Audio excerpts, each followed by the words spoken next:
Jeudi 8 septembre 2022, la reine Elisabeth II est décédée à Balmoral, en Écosse qu'elle a disparu. Buckingham Palace a lancé l'opération Unicorn pour le rapatriement de son corps le jeudi 8 septembre 2022, la reine Elisabeth II est décédée. CEST dans l'après-midi que le monde entier a reçu cette triste annonce.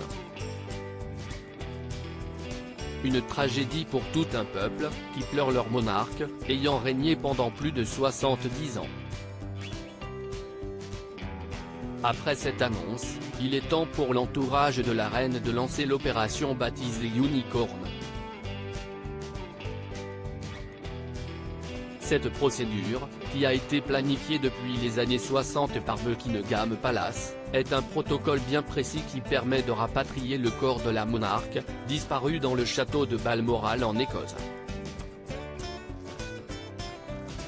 Dans un premier temps, la dépouille de la reine va être transportée à Édimbourg, la capitale du pays.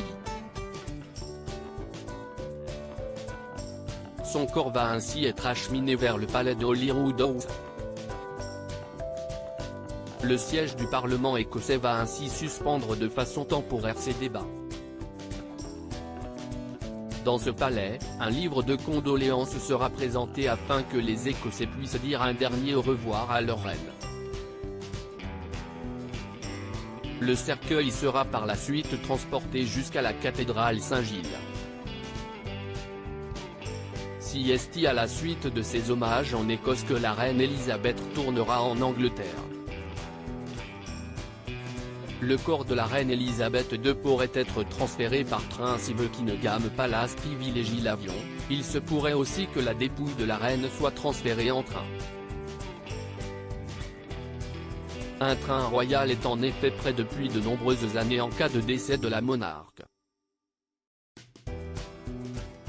Une fois arrivé à Londres, le corps d'Elisabeth II doit être transféré de Buckingham à Westminster. Pendant 3 jours, la population pourra aller se recueillir sur le corps de la reine.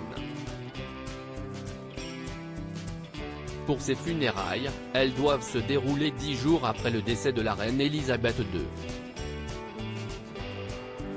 Big Ben sonnera à 9h et lancera ainsi la procession. Le corps de la monarque quittera le palais de Westminster pour rejoindre l'abbaye. À 12h, 2 minutes de silence seront tenues pour lui rendre hommage.